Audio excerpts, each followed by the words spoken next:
From the Library of Congress in Washington, D.C.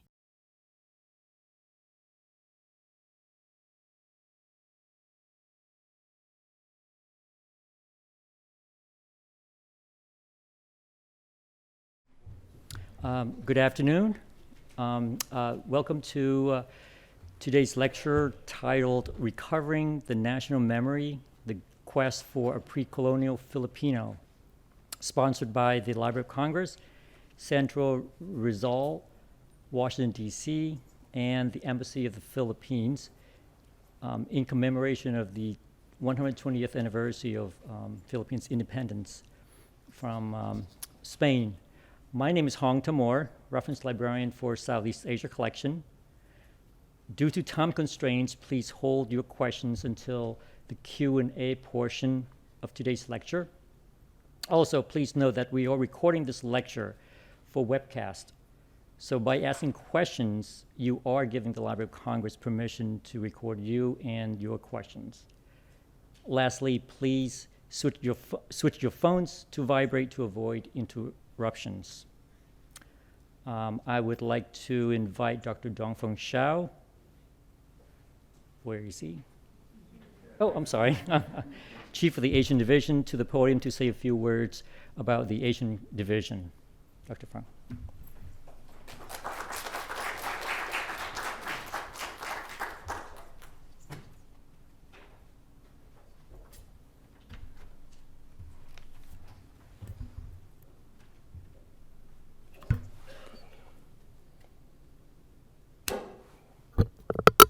Good afternoon. Yeah, my name is Dongfang Shao. I'm Chief of Asian Division. Yeah, welcome to the Library of Congress. Yeah, and we have very good privilege to have so many people to come today. Yeah, although this is a late afternoon. Yeah, Asian Division is one of the largest Asian collections outside of Asian countries. Yeah, we have about 4 million physical items in 170 different Asian languages, yeah.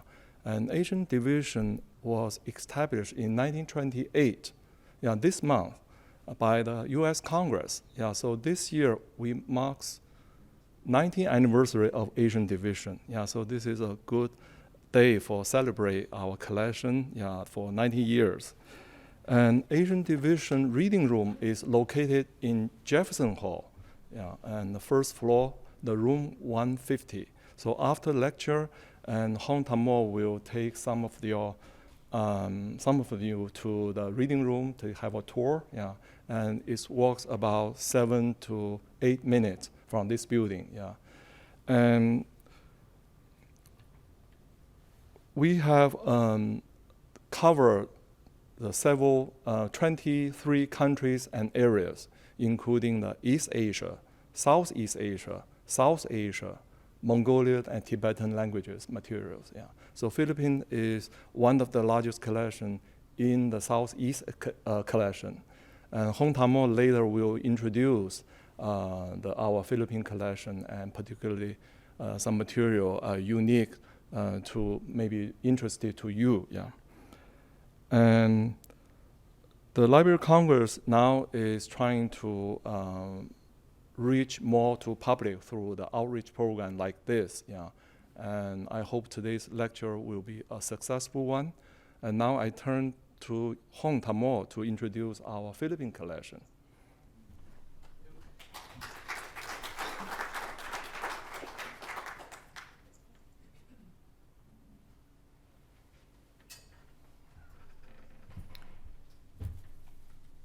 Thank you, Dr. Shao. This thing is way too long. It's right in my face. The Asian Division has nearly 300,000 items from Southeast Asia and many more in other divisions in the Library of Congress.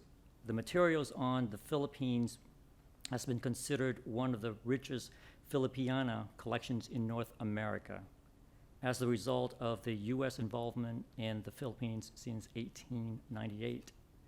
Materials include books, journals and newspapers, maps, photographs, manuscripts, government documents, and microform.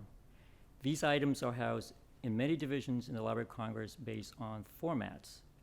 For those that are published in the US, they are often acquired through copyright deposits. For those materials published in the Philippines or in Southeast Asia, they are acquired by our overseas office located in Jakarta, Indonesia. The Jakarta office is supported by a sub-office in Manila that was created in the early 90s to ensure maximum efficiency and timeliness in acquiring materials from the Philippines, such as those written by the speaker of today's lecture. We have some of his books on display in the back of the room. Please feel free to peruse them at the conclusion of the lecture.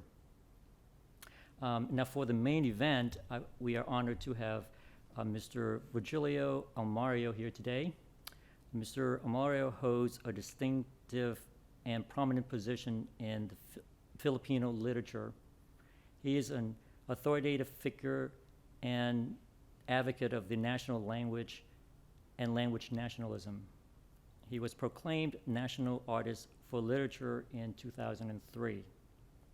Within and outside academia, in journalism, publishing, and cultural management, Mr. Almario exerted leadership and influence. His literary vision manifested not just in his own writing, but extended to his other vocations, mentoring, spotting the rough literary talent, and helping to polish it by critical motivation and encouragement, publishing, and general advocacy for culture. Currently, he is the chairman of the National Commission for Culture and the Arts, the official arts council for the Philippines. He also leads the Commission ng Wikang Filipino. I'm sorry if I butchered that, or Commission on the Filipino Language, which is the sole constitutional authority under the office of the President charged with developing and promoting the national language and overseeing its enrichment through research, publication, and its continuous development. Without further ado, please join me to welcome Mr. Almario. Thank you.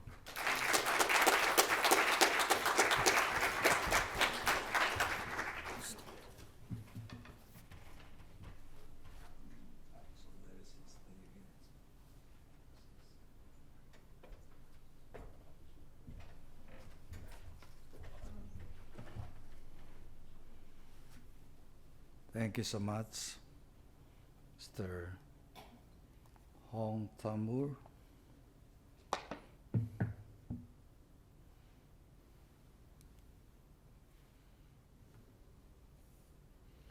Dr. Dong Fang Shaw, Chief of the Asian Division. My friends from the Philippines, headed by Director Barnes of the National Museum.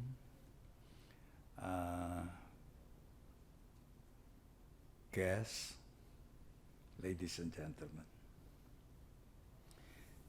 Let me begin by reading to you a poem of mine.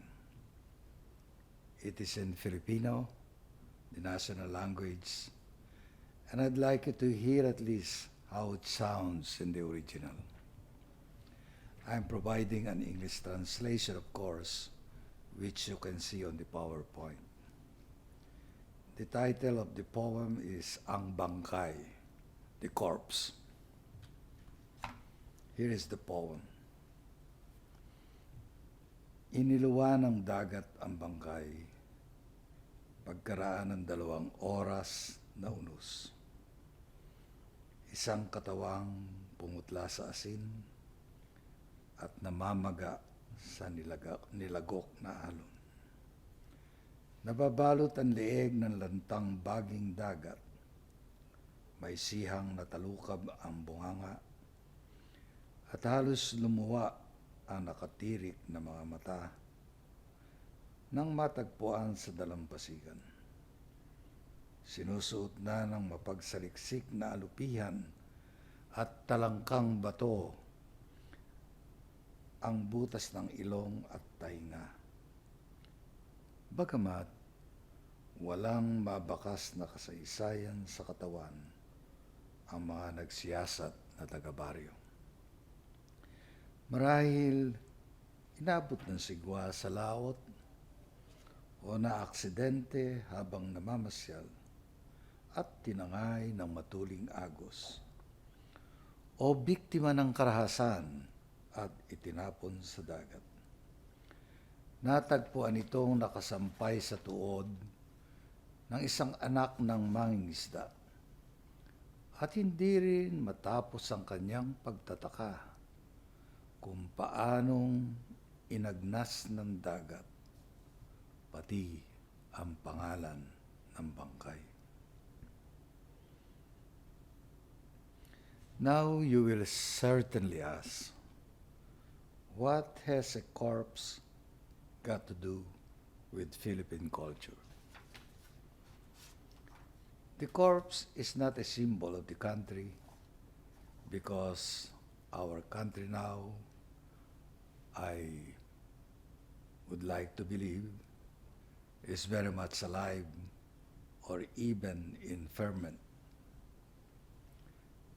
The corpse then represents Filipino culture because Filipino culture to me is both nameless and unrecognizable to many Filipinos. It has been stranded somewhere in the isolated beaches of memory, and no one remembers how it looks, much less what it is. Its essence, its form or shape, how it feels to the touch. A storm had washed the corpse ashore, and there have been several storms that blew over the Philippines. The storms of foreign cultures imposed by its colonizers that practically obliterated any trace of what the Filipino has been before they were intervened and reconstituted his consciousness and memory. His consciousness and memory in its present amorphous, if not much adulterated form. If we go by Benedict Anderson's notion of a nation and its culture as, and I quote, an imagined community, who will now imagine or reimagine the Filipino nation and its culture if it does not even recognize its remains washed up on a strange and isolated shore? I believe that each generation must somehow reimagine its own nation, rebuild it in its own memory and its own likeness, as it were. The first persons to imagine a Filipino nation were the revolutionists of the 19th century, starting with the propaganda movement that demanded reforms from the Spanish central government in Madrid, and which graduated into a revolutionary movement of the Katipunan that sought to overthrow the colonial government. While the Katipunan and the emergence of nationalism took inspiration from or was triggered by the novels of Jose Rizal, De Noli Me Tangere and El Filibusterismo. I hope you have copies of these books by Jose Rizal in your collection. Andres Bonifacio and his Katipunan sought deeper roots in their concept of Inang Bayan or motherland. The pre-colonial motherland embodied the ideals of the movement as proclaimed in its cartilla or its charter, or in the revolutionary essay of Andres Bonifacio, Ang Dapat Mabatid ng Mga Tagalog, or in English, What Every Tagalog Should Know. In character and spirit, The Katipunan and its imagining of our nation was anti-colonial and anti-feudal.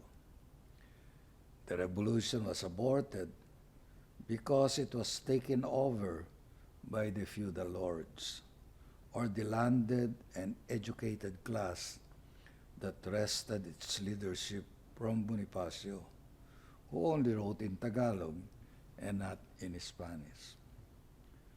With the assassination of Andres Bonifacio, after a farcical trial, the new leaders of the revolution established the Malolos Republic, which in turn was co-opted by the Americans. Even under the leadership of the landed and educated class, the Philippine Revolution was already on the verge of victory over Spain. But Spain sought to save face and arranged an auditory battle with General Dewey in Manila Bay, so that Spain did not have to surrender to its former colonial subjects, but to the new colonial power, the Americans. Through the Treaty of Paris, Spain sold the Philippines to the United States for $20 million. So what in fact is a Filipino culture to speak of after these colonial storms? Our generation, or even more preferably the generations after us, must dare to dream to reimagine our nation. Revolutions are mainly physical events, while colonization is cultural.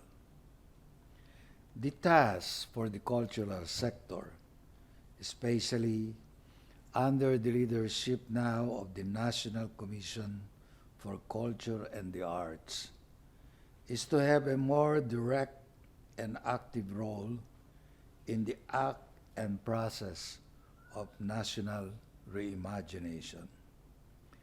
It must wield its various educational tools and cultural instruments and provide foundations to the execution of its mandate to make culture part of the mainstream of nation building.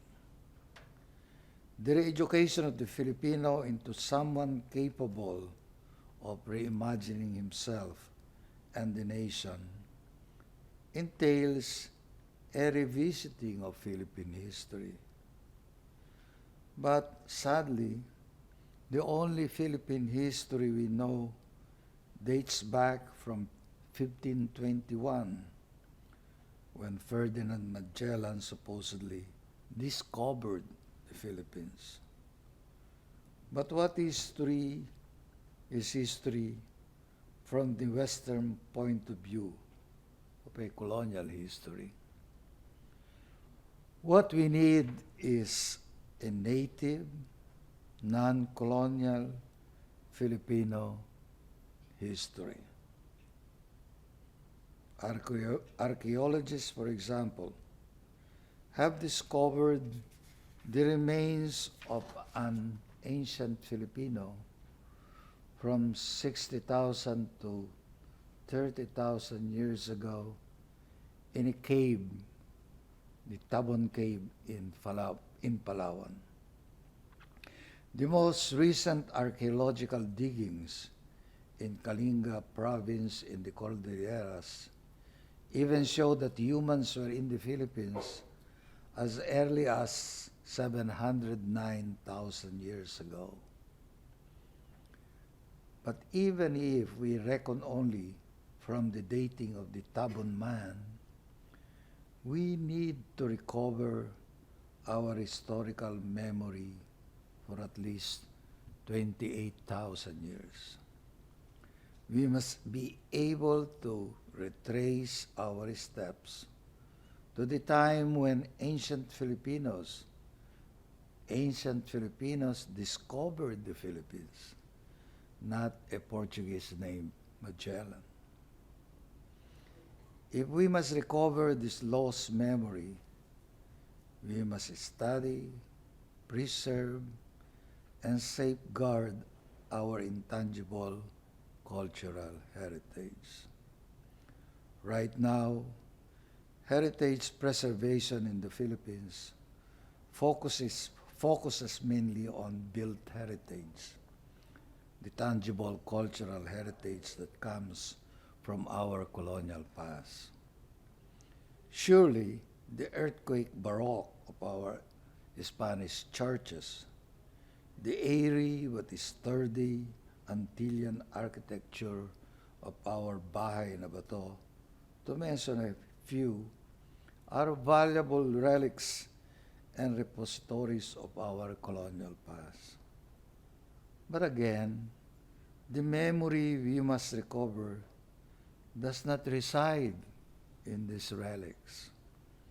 We must rediscover our lost memory, and we can only rediscover our lost memory in the intangible part of our heritage, in the legends, the epics, the folk tales, the riddles, the proverbs, the rituals of the culture, which are all clear of colonial residue. And the main medium for such items of culture is language. Language is the repository of ancient history and culture, and the carrier of the spatial perspectives of the speakers of the language themselves. Ironically, again, the present and conventional method of research and recovery is to translate the recovered epics, legends, folk tales, proverbs into English and not into the national language or in any major Filipino language. Moreover, the interpretation and analysis must either be in Filipino or in any major Filipino language. Filipinos are the first and direct beneficiaries of cultural research, not the foreigners. To translate the said cultural materials from the vernacular originals into English is to deny or further obscure their essence. And what results is not the rediscovery of our identity, but more negation of it. What we get is not a reimagined nation, but often a distorted image, the illusion of a nation. To fully and properly recover our lost memory, we need to gather, collect, and document our intangible cultural heritage with a firm national and nationalist orientation. And this is instead of the usual regional and parochial orientation even among us Filipinos. The target benefit should be the reconstitution in the national imagination, and this requires the inward-looking and internal revolution which was championed by our heroes Andres Bonifacio and Apolinario Mabini. For example, in introducing his The True Decalogue, La Verdadero Decalogo, Apolinario Mabini said, to be able to establish the true structure of our social regeneration, it is necessary for us to change radically not only our institutions, but also our ways of living and thinking. It is important to undergo an internal and external revolution at the same time. It is necessary to establish a more solid basis for moral education and to forswear the vices that we have inherited from the Spaniards." Unquote. We must look everywhere then to gather historical as well as cultural documents. Thus, apart from internal socio-anthropological research, we must even enroll the help of our former colonizers, including the Library of Congress in the United States. The United States holds considerable and significant Filipino historical documents, and we must seek their assistance in assessing these documents of our memory. We must pick up where our earlier scholars left off, such as, I don't know if you have heard of him, Cesar Adib Mahul, who wrote an extensive history of Muslim Philippines in the 1960s, and Teodoro Agoncillo, who asserted the nationalist independent thought that was sine qua non in the building of a robust national identity. Thus, we must keep revisiting the works of our outstanding historians like Renato Constantino, our cultural anthropologists like F. Landau Cano, Florentino Ornedo, among others, and including the pioneers H. Otley Bayer and William Henry Scott.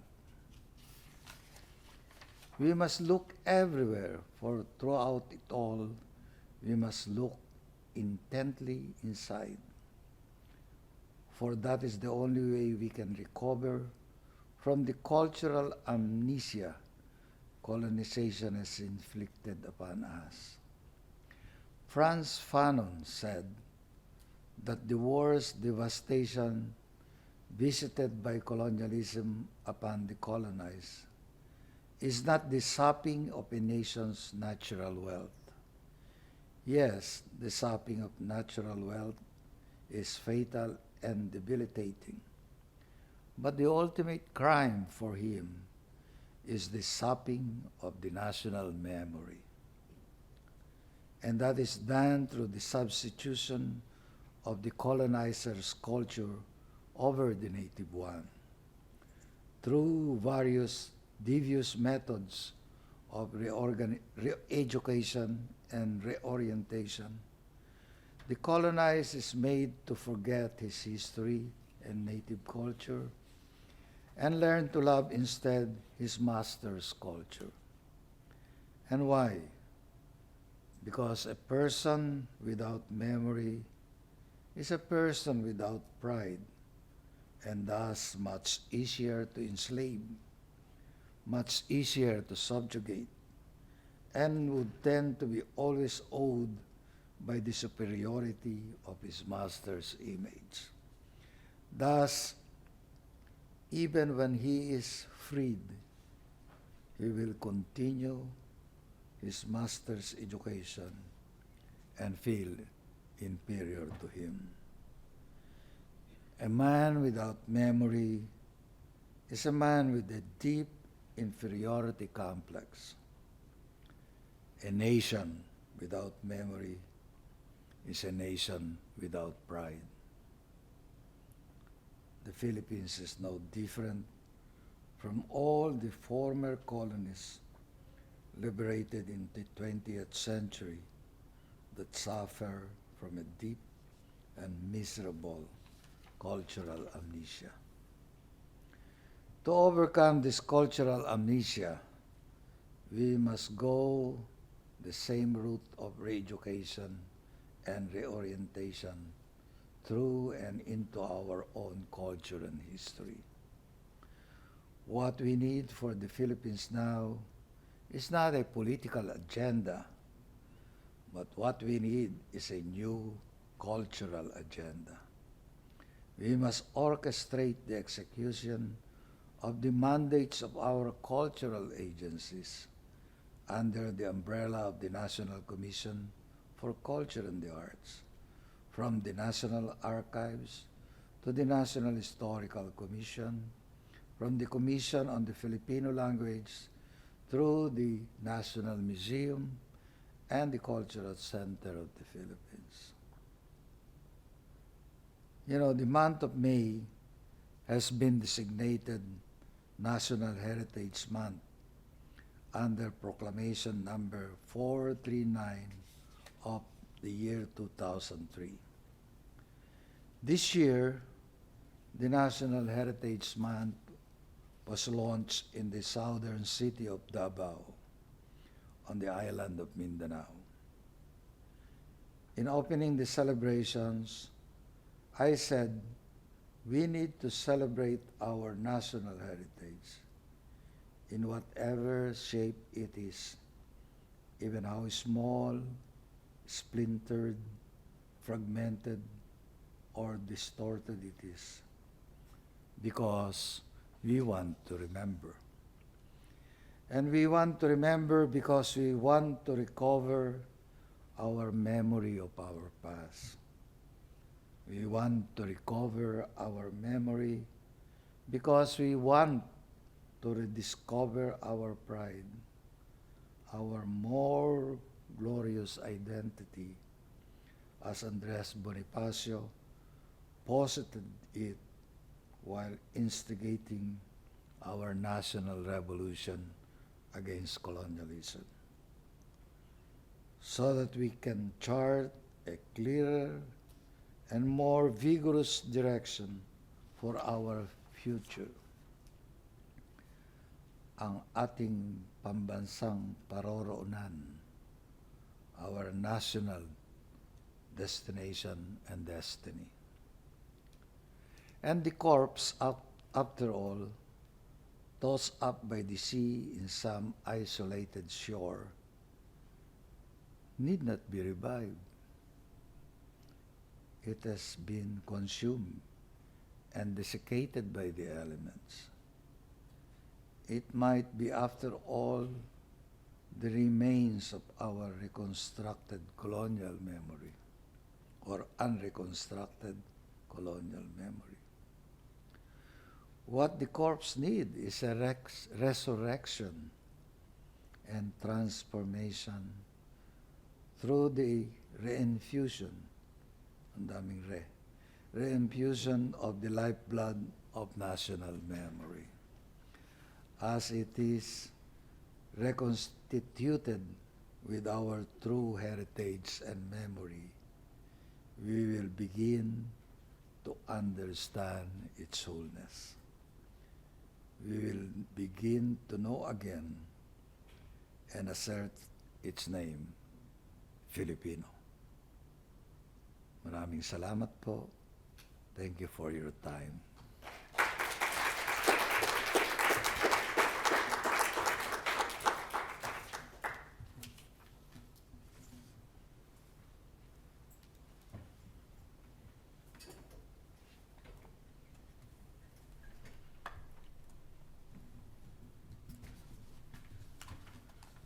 Do I still have to return to my seat or stay here? Well, I'm just going to ask, or say something.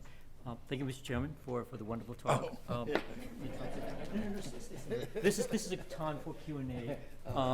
Does anybody have any questions for the Chairman? Now is the time. I hope none.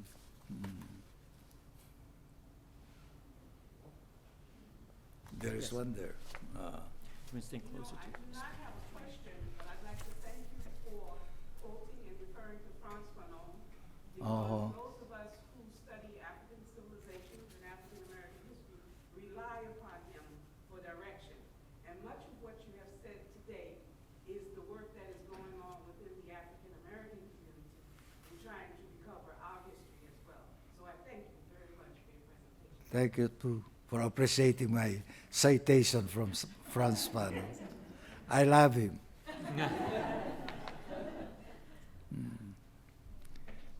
Yes, sir. Yes, would you care to comment on how colonial influences have affected Philippine culture over the years? You've had a long period under Spain, which brought Catholicism, Three centuries. and then you had the American influence. Hmm. More than half a century. Oh. What could be your question, sir? Question is, how do you assess the impact of those foreign cultures on Philippine society? Well, Positive, negative, neutral?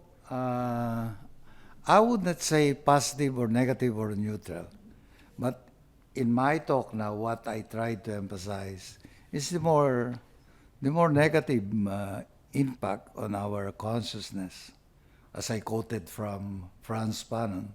Any kind of colonization that happened from the 18th to from the 17th to the 19th or even 20th century is a kind of it's a very bad kind of experience, because it does not only result to the abuse of physically and economically of the colonized country, but also in the what he said as the sapping of national memory.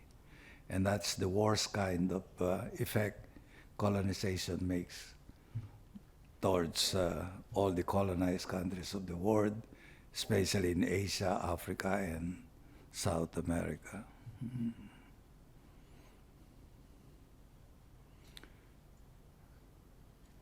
But it doesn't also mean that we did not get some benefits from colonization. Any other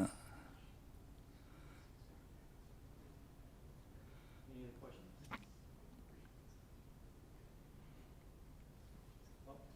Wala na. Thank you very much. Salamat. Very much. Thank you very much. This has been a presentation of the Library of Congress. Visit us at loc.gov.